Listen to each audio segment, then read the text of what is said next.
또 그들 사이에 그중 누가 크냐 하는 다툼이 난지라. 예수께서 이르시되 이방인의 임금들은 그들을 주관하며 그 집권자들은 은인이라 칭함을 받으나 너희는 그렇지 않을지니 너희 중에 큰 자는 젊은 자와 같고 다스리는 자는 섬기는 자와 같을지니라. 앉아서 먹는 자가 크냐 섬기는 자가 크냐? 앉아서 먹는 자가 아니냐? 그러나 나는 섬기는 자로 너희 중에 있노라. 너희는 나의 모든 시험 중에 항상 나와 함께한 자들인즉 내 아버지께서 나라를 내게 맡기신 것 같이 나도 너희에게 맡겨 너희로 내 나라에 있어 내 상에서 먹고 마시며 또는 보좌에 앉아 이스라엘 12지파를 다스리게 하려 하노라. 시몬아 시몬아 보라 사탄이 너희를 밀 까부르듯 하려고 요구하였으나 그러나 내가 너희를 위하여 내 믿음이 떨어지지 않기를 기도하였노니 너는 돌이킨 후에 내 형제를 굳게 하라. 그가 말하되 주여 내가 주와 함께 옥에도 죽는 데에도 가기를 각오하였나이다. 이르시되 베드로야 내가 네게 말하노니 오늘 닭 울기 전에 내가 3번 나를 모른다고 부인하리라 하시니라. 아멘. 지난주 말씀에서 예수께서는 6월절 마지막 만찬을 12제자들과 함께 하셨습니다. 6월절 마지막 만찬은 과거로는 출애굽 6월절과 연결이 되고 현재 우리의 시점에서는 교회의 성찬과도 연결이 됩니다. 나아가서 미래의 관점에서는 하나님 나라에서 있을 만찬과도 이어지죠. 만찬의 마지막에 제자들은 예수님께 들은 말로 인하여 서로 묻게 됩니다. 자기들 중에 누가 과연 예수님을 넘겨줄 사람인지 이것을 궁금해했어요. 오늘 말씀에서는 제자들이 서로 다투는 내용이 나옵니다. 그들 중에 누가 더 큰 자인가 하는 주제로 서로 다투고 있었습니다. 그 전에 제자들의 관심은 6월절 만찬과 예수님의 말씀에 있었을 것입니다. 고난에 관한 언급이 있었고 예수님의 몸과 피에 대해서 예수께서 말씀을 하셨거든요. 그래서 제자들의 관심이 바로 그것에 가 있었을 거예요. 그런데 이 시점에서는 제자들의 관심이 서로에게 가 있습니다.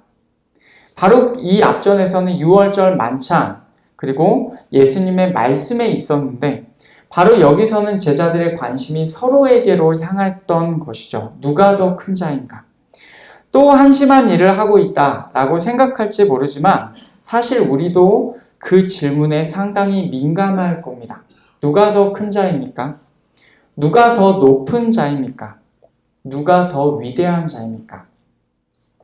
제가 이 말씀과 또 교회 안에서의 어떻게 해야 되는지를 잘 깨닫지 못했을 학창시절에 저는 굉장히 그 교회에서 어떤 자리를 맡는 것이 높은 자리인 줄 알았습니다. 그래서 그 학생부 시절에 저는 계속 회장을 하고 싶었거든요. 근데 교회에서는 계속 제가 총무가 되었습니다.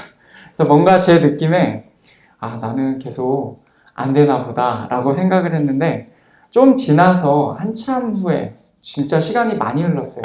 한참 후에 깨달았습니다. 그것이 높은 자여서 그 자리에 앉는 것이나 혹은 그 자리가 높은 자다라는 것이 아니라 예수님의 말씀을 따르면 그것은 더 섬기는 자리이구나 라는 사실을 깨달았어요. 여러분 누가 더 큰 자입니까? 누가 더 높은 자입니까? 누가 더 위대한 자입니까? 우리가 사실은 이 질문에 별로 신경 안 쓰는 것 같지만 뭔가 그 결정적인 상황, 내가 낮아지고 내가 막 무시당하거나 교회 안에서도 그런 상황이 되면 우리는 굉장히 솔직히 말하면 민감해집니다. 여러분 이 문제는 우리에게 굉장히 중요한 문제예요. 우리도 상당히 많은 관심을 갖고 있어요. 제자들을 한심하다라고 할 게 아니라 사실은 이것이 우리의 이야기일 수 있다라고 생각하고 이 주제를 예수께서 어떻게 다루시는지 함께 오늘 말씀을 통하여 듣고 배우기를 원합니다. 오늘 말씀은 앞에서 말씀드린 대로 제자들 안에 다툼이 있었다는 말씀으로 시작합니다. 누가 더 크냐라는 주제죠. 누가복음 말씀의 맥락이 시간상 이어진다라고 우리가 가정해 본다면 아마도 상황은 이렇게 전개됐을 것입니다. 누가 예수님을 팔겠는가 서로 논의하다가 나는 그럴 리가 없다. 나는 예수님을 가장 잘 따르는 제자이다. 내가 제일 높은 자이다. 라는 식으로 옮겨갔을 것이라고 우리가 생각해 볼 수가 있죠. 그렇게 서로 다투고 있는 제자들에게 예수께서는 이렇게 말씀하십니다. 25절, 26절을 보면 예수께서 이르시되 이방인의 임금들은 그들을 주관하며 그 집권자들은 은인이라 칭함을 받으나 너희는 그렇지 않을지니 너희 중에 큰 자는 젊은 자와 같고 다스리는 자는 섬기는 자와 같을지니라. 아멘. 이방인의 임금들, 이방인의 왕들 이야기를 하시죠. 여기서 말하는 이방인의 왕들은 우리가 아는 보통의 왕들을 의미합니다. 일반적인 왕들은 어떤 자들입니까? 주관하고 집권합니다. 지배하고 권위를 행사하는 자들이에요. 그들은 단지 백성 위에 군림할 뿐이죠. 군림하고 있습니다. 그런데도 백성은 그들을 향하여 은인이라고 말합니다. 은혜를 베푼다라는 말이에요. 마치 조선시대에 왕이 무슨 말만 하면 성은이 만극하여이다 라고 하는 것처럼 마치 그냥 군림할 왕인데도 불구하고 백성은 그들을 향하여 엄청나게 높입니다. 이것이 왕들의 일반적인 모습이에요. 지배하고 군림하고 권위를 행사합니다. 그러나 예수님은 다르게 말씀하시죠. 제자들, 너희는 그렇지 않다라고 하세요. 제자들 중에 더 큰 자는 더 젊은 자, 다시 말하면 더 어린 자라고 하십니다. 다스리는 자는 섬기는 자와 같다라고 하세요. 일반적인 왕들의 모습과는 완전히 반대입니다. 지배하고 권위를 행사하기보다 오히려 자신을 더 어린 자로 여기고 섬기는 자가 되는 것이죠. 이어서 또 다른 예를 드십니다. 27절 말씀. 앉아서 먹는 자가 크냐 섬기는 자가 크냐 앉아서 먹는 자가 아니냐 그러나 나는 섬기는 자로 너희 중에 있노라. 아멘. 유대인의 식사 문화에서 정식 만찬의 경우에는 바닥에 앉아서 뒤로 기댄 자세로 먹는 것이 보통입니다. 이때 앉아서 기대어 먹는 자가 클까요? 아니면 그 먹는 자를 시중드는 사람들이 클까요? 당연히 앉아서 먹는 자가 큽니다. 섬기는 자는 그보다 더 작은 자일 것입니다. 왕들의 일반적인 모습에서 보았던 것과 같은 예의죠. 더 적은 자가, 더 작은 자가 더 큰 자를 섬깁니다. 그러나 예수님은 섬기는 자로 그들 가운데 있다고 하십니다. 그러면 여러분, 우리는 이 질문을 던져야 해요. 예수님이 더 큽니까? 아니면 제자들이 더 큽니까? 당연히 예수께서 더 크시죠. 제자들은 그 예수님을 따라가는 자입니다. 그런데 그 크신 예수님이 섬기는 자로 있다고 말씀하세요. 이것은 예수님이 작은 분이셔서가 아니라 그분의 기준에는 더 큰 자가 섬겨야 하기 때문입니다. 이렇게 예수님은 당시의 일반적인 틀을, 이 시대에도 일반적인 틀을 깨시는 전혀 새로운 기준을 제시하셨어요. 더 큰 자는 섬기는 자가 되어야 한다는 거죠. 그분은 그렇게 겸손함을 실제로 보여주시면서 사셨습니다. 그런데 오늘 말씀은 단지 예수님이 겸손한 분이시다 라는 사실을 말하고 있는 게 아닙니다. 이어지는 말씀을 더 살펴보겠습니다. 28절, 29절, 30절을 보면 예수께서 어떤 분이신지가 나와요. 우리 같이 28, 29, 30절 같이 읽겠습니다.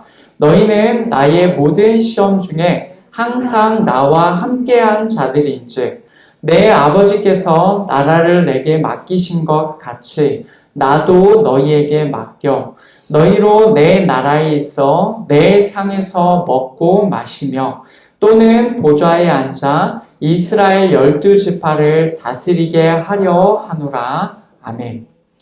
예수님의 시험 중에 제자들이 항상 함께 하였다 라고 하시면서 이제 그들에게 나라를 맡기겠다고 하십니다. 이 나라는 직역하면 왕국이에요. 아버지께서 맡기셨고 이제는 예수께서 제자들에게 맡기신다고 하십니다. 여러분, 이 말이 의미하는 바가 무엇입니까? 하나님께서 예수님께 왕국을 맡기셨대요. 이 말은 이제 예수께서 왕이시라는 것입니다. 왕은 어떤 사람입니까? 가장 높은 자, 가장 큰 사람입니다. 앞에서는 섬기는 분, 겸손한 분으로 당신을 나타내셨는데 그분이 사실은 왕이시고 가장 큰 분이라는 사실이죠. 즉 오늘 말씀은 예수님이 왕이시며 가장 크신 분이시다라는 사실을 분명하게 보여주고 있습니다. 그 왕이신 예수님이 여기서 말씀하시는 바가 무엇인지 살펴보겠습니다. 제자들은 예수님의 시험 중에 함께한 자들입니다. 그들은 왕이신 예수님께 이스라엘 12지파를 다스릴 권위를 받게 될 것입니다. 예수님의 시험 중에 그분과 함께 남아 있었더니 왕이신 그분이 더 큰 자들로 그들을 만들어 주십니다. 여러분, 이것을 기억하시기를 원합니다. 사람 안에는 누구나 더 높은 자리에 앉고 싶은 마음이 있습니다. 그런데 더 큰 자가 되는 것은 스스로가 높은 자리에 있으려고 애씀으로써 되는 것이 아닙니다. 그것은 가장 큰 분이신 왕, 예수님이 더 큰 자로 만들어 주셔야 가능합니다. 백성인 우리가 아무리 높아지려고 한들 왕보다 높아질 수 있겠습니까? 아니죠. 그리고 우리는 왕이 아님을 인정하셔야 합니다. 그런데 그 왕이 우리를 권위를 행사할 수 있는 자리에 세워준다면 오늘 말씀에서처럼 왕이신 예수께서 다스리는 자리에 제자들을 세워주신 것처럼 왕이신 예수께서 우리를 권위를 행사할 수 있는 자리에 세워주신다면 여러분, 그것이 가장 좋지 않겠습니까? 바로 그것이 우리가 더 큰 자가 될 수 있는 방법입니다. 오늘 본문은 또한 계속 이어져서 예수께서 베드로에게 말씀하시는 것으로 이어집니다. 31절, 32절을 보면 베드로를 원래 이름 시몬으로 2번 부르십니다. 시몬아, 시몬아 라고 하시죠. 그리고 사탄이 너희를 밀 까부르듯 하려고 요구하였다 라고 하십니다. 여러분, 이 말이 익숙하지 않으실 거예요. 밀 까부르는 것은 밀을 수확한 다음에 그것을 키 혹은 채로 받쳐서 위아래로 계속 흔드는 것을 말합니다. 저 어렸을 때도 생각해보면 할아버지께서 농사를 짓고 나신 다음에 이제 남은 것들 이렇게 해가지고 이렇게 키를 가지고 계속 이렇게 위아래로 계속 하시는 것을 어렸을 때 봤습니다. 그렇게 하면서 쓸모없는 것은 날려버리고 중요한 것만 이렇게 추스리는 거죠. 그 일을 하는 것을 바로 여기서 사탄에게 대입하여 예수께서 말씀하십니다. 사탄이 이렇게 제자들을 뒤흔들려고, 제자들을 완전히 이렇게 흔들어 버리려고 요구하였다라고 예수께서 말씀하시죠. 아마 사탄이 작정하고 덤벼든다면 제자들이 버텨내기가 쉽지 않을 것입니다. 그러나 예수님은 베드로를 위하여 그의 믿음이 떨어지지 않기를 위해 기도하였다라고 하시죠. 그러면 상황이 이렇게 되는 거예요. 사탄의 요구가 있고 제자들을 향한 사탄의 요구가 있고 제자들을 향한 예수님의 기도가 있습니다. 좀 더 정확하게 말하면 베드로를 향한 예수님의 기도죠. 이 두 개가 충돌합니다. 하지만 결국에는 예수님의 기도대로 되었습니다. 예수님은 베드로의 믿음이 떨어지지 않기를 기도하셨는데 그 기도대로 베드로가 일단 넘어졌다가 다시 돌이키게 되었습니다. 이것은 앞으로 일어날 일을 말합니다. 33절, 34절에서 이렇게 말을 해요. 그가 말하되 주여 내가 주와 함께 오게도 죽는 데에도 가기를 각오하였나이다. 이르시되 베드로야 내가 네게 말하노니 오늘 닭 울기 전에 내가 3번 나를 모른다고 부인하리라 하시니라. 아멘. 그날 닭 울기 전에, 새벽이 되기 전에 베드로가 예수님을 모른다고 3번이나 부인한다고 하십니다. 같은 날이에요, 지금. 그날 닭 울기 전에 3번 모른다고 부인한다고 하시죠. 우리가 알고 있듯이 실제로 베드로는 예수님을 그날 밤에 3번이나 부인합니다. 예수님의 말씀대로 베드로가 믿음이 떨어져 버릴 상황이 된 거예요. 완전히 무너져 버릴 상황이 된 겁니다. 그분을 따라 감옥까지 죽음까지 가겠다고 하였는데 이미 말씀을 들은 그대로 3번이나 예수님을 부인했던 거죠. 여차하면 베드로의 믿음이 이제는 완전히 땅에 떨어져서 완전히 무너져 버릴 법한 그런 상황이 되었습니다. 그러나 이 상황에서도 예수님의 기도대로 되었어요. 베드로는 다시금 돌이킵니다. 회개하죠. 사도행전을 보면 돌이킨 다음에 그 이후의 시점에 형제들, 제자들을 굳건하게 하는 역할로 베드로가 쓰임받게 됩니다. 사도행전 1장을 보시면 모인 무리의 수가 약 120명이나 되더라. 그때 베드로가 그 형제들 가운데 일어서서 이르되 아멘. 그 뒤에 나오는 내용을 쭉 살펴보시면 예수께서 승천하신 뒤에 그분의 말씀대로 모여서 기도하고 있었어요. 그때 베드로가 앞장서서 말을 합니다. 가룟 유다가 한 일을 시편 말씀과 연결시키면서 다른 제자 마띠아를 제비로 뽑지요. 베드로가 여기서 형제들 앞에 나와서서 그들을 이끄는 역할을 하고 있습니다. 사도행전 2장을 보면 거기에서도 나와요. 베드로가 11사도와 함께 서서 소리를 높여 이르되 아멘. 바로 그 다음에 나오는 오순절 성령 강림 사건 때에도 베드로는 실질적으로 사도들을 이끄는 자리에 서게 됩니다. 베드로가 모든 것이 다 베드로를 향한 예수님의 말씀대로 되었던 것입니다. 우리는 여기서도 알 수가 있어요. 뭘 알 수가 있습니까? 예수님이 얼마나 크신 분이신지 사탄의 요구도 사탄의 역사도 예수님의 기도를 이길 수는 없었다는 것이죠. 모든 것이 다 그분의 말씀대로 이루어집니다. 그분은 왕이십니다. 가장 큰 분이세요. 그렇다면 다시 오늘 말씀이 시작한 부분으로 돌아오겠습니다. 오늘 말씀 24절에 또 그들 사이에 그중 누가 크냐 하는 다툼이 난지라 라고 오늘 말씀이 이렇게 시작했어요. 제자들은 이 질문 때문에 다툼을 벌였습니다. 누가 더 큰 자인가? 이 질문에 제자들은 서로 다투었죠. 우리는 이 질문에 무엇이라고 답해야 하겠습니까? 누가 더 큰 자인가? 가장 크신 분은 예수님이십니다. 라고 우리는 고백해야 해요. 그분은 왕이십니다. 다만 백성인 우리는 그분이 우리를 높여주실 때 우리가 더 큰 자요, 더 높은 자가 될 수가 있습니다. 그러면 예수님이 어떤 사람을 높여주십니까? 제자들을 예수께서 오늘 말씀에 보면 높여주셨어요. 그 이유를 살펴보면 28절에서 이렇게 나옵니다. 너희는 나의 모든 시험 중에 항상 나와 함께한 자들인즉 아멘. 제자들은 예수님의 시험 중에 그분과 함께 남아 있었어요. 여러분 바로 이 사람입니다. 예수님과 함께 남아있는 사람이에요.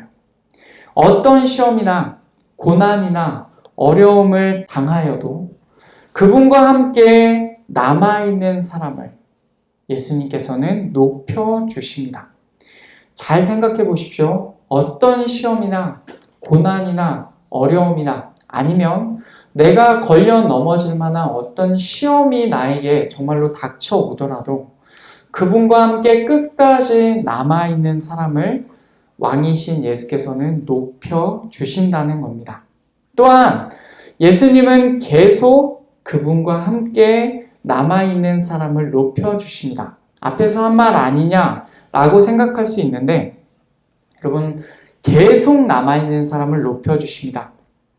어쩌면 우리는 그분의 고난 가운데 그분과 함께 온전히 남아있을 수 없을 것입니다. 절대로 그렇지 않아야 하겠죠. 그러나 베드로처럼 실수에 빠질 수도 있습니다. 그러나 그럴 때에도 돌이켜서 예수께서 맡기시는 일로 다시 돌아와야 합니다. 오늘 말씀 32절에서 그러나 내가 너를 위하여 내 믿음이 떨어지지 않기를 기도하였노니 너는 돌이킨 후에 내 형제를 굳게 하라. 아멘. 여러분 우리는 계속 남아 있어야 합니다. 예수님은 우리의 실수까지도 미리 알고 계시고 그런 우리가 돌이킬 때 받아주시는 분이십니다. 실수를 하더라도 다시 예수께로 돌아와서 그분과 함께 남아 있어야 합니다. 여러분 우리가 교회 안에서도 마찬가지예요. 우리가 때로는 정말 어이없는 실수를 하고 정말로 사람들 앞에 정말 수치를 당할 그때에도 우리가 계속해서 우리의 마음을 돌이키고 다시 한번 교회 안으로 나와서 계속해서 남아 있어야 합니다. 부끄러움은 잠깐이고 계속해서 예수님 안에 남아있는 것은 계속 갑니다. 과거의 한때가 아니라 지금도 계속 예수님과 함께 남아있는 사람을 예수께서 높여주시는 거죠. 더 나아가서 다만 예수님과 같이 되는 자, 예수님이 걸어가신 길을 따라 걷는 자를 예수님이 높여주십니다. 오늘 말씀 26절, 27절을 보면 거기에 이렇게 나옵니다. 너희는 그렇지 않을지니 너희 중에 큰 자는 젊은 자와 같고 다스리는 자는 섬기는 자와 같을지니라. 그리고 27절을 보면 그러나 나는 섬기는 자로 너희 중에 있노라. 아멘. 예수께서 이렇게 말씀하세요.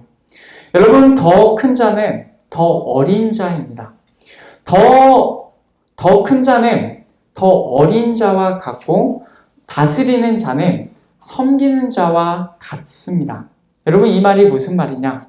예수께서 정말로 우리에게 본을 보여주신 겁니다. 얘들아 이것이 바로 더 큰 자다라고 하시면서 예수께서 섬기는 자로 계셨죠. 여러분 이것이 예수님이 보여주신 모습이에요.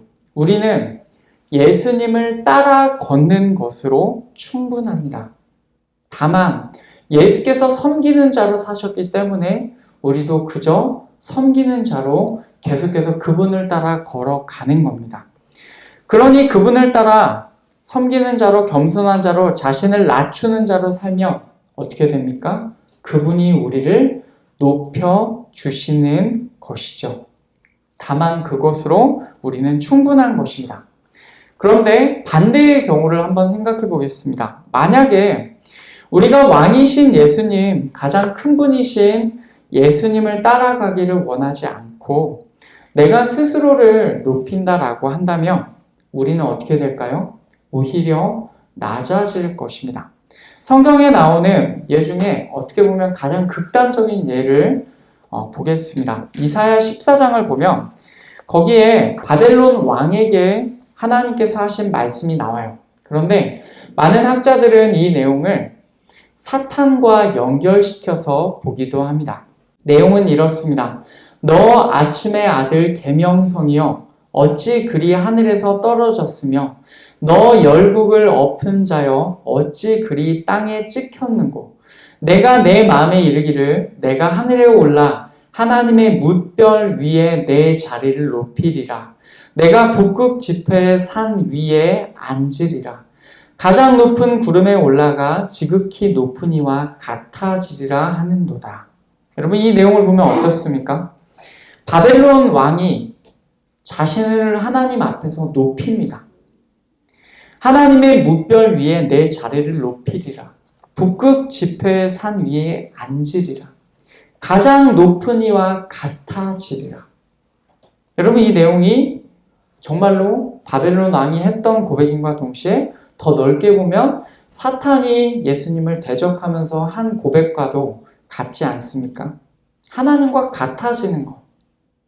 에덴 동산에서 하와를 깰 때 뱀이 했던 말입니다. 하나님과 같아진다. 여러분, 바로 이것이 그 내용인 거죠. 그 결과는 어떻게 되냐면 15절에 나옵니다. 그러나 이제 내가 스올 곧 구덩이 맨 밑에 떨어짐을 당하리로다. 아멘. 그 결과는 오히려 스올 곧 구덩이 맨 밑에, 먼 미래로 생각해 보면 지옥으로 떨어짐을 당할 것이다 라는 그런 말입니다. 여러분, 그러니 이 두 가지의 극단적인 예를 우리가 함께 보면서 예수님을 따라 걷고 예수님 앞에서 겸손한 자로 있었더니 예수께서 우리를 높이시더라. 예수님 앞에서 내가 스스로를 높이는 그 극단을 보니 결국엔 예수께서 가장 낮은 자리로 낮추시더라 하는 것을 기억하시기를 바랍니다. 우리는 다만 예수님과 함께 남아있기를 원합니다. 계속 그분과 함께 남아있기를 원합니다. 그리고 그분이 걸어가신 길만을 따라 겸손하게 걷기를 소망해야 합니다. 여러분, 그런 자에게 예수께서는 더 큰 자가 되도록 우리를 높여주실 것입니다. 말씀을 맺겠습니다. 예수님은 왕이십니다. 여러분, 항상 변함없는 성경에서 계속 얘기하는 내용이죠. 예수님은 우리의 왕이십니다. 겸손하게 이 땅에 오셨고 겸손하게 이 땅을 사셨지만 그분은 정말로 낮은 분이 아니라 사실 그분은 하나님께서 인정하신 왕이십니다. 그리고 우리는 왕이 아닙니다. 왕이 아닌 우리가 더 큰 자가 되는 것은 왕이신 예수께서 우리를 높여주실 때 가능합니다. 그 구체적인 방법을 오늘 말씀에서 말씀해 주셨죠. 첫째, 예수님과 함께 남아있는 것입니다. 두 번째, 그분과 함께 계속 남아있는 것입니다. 세 번째, 예수께서 보여주신 길을 따라 함께 걷는 것입니다. 어떻게요? 겸손하게 섬기는 자로 사는 거예요. 스스로 자신을 높이려 하지 말고 오직 예수님을 따라 걷는 우리 모든 성도들이 되어서 예수님께서 우리를 높여주시는 더 큰 자가 우리 모두가 되기를 축원합니다.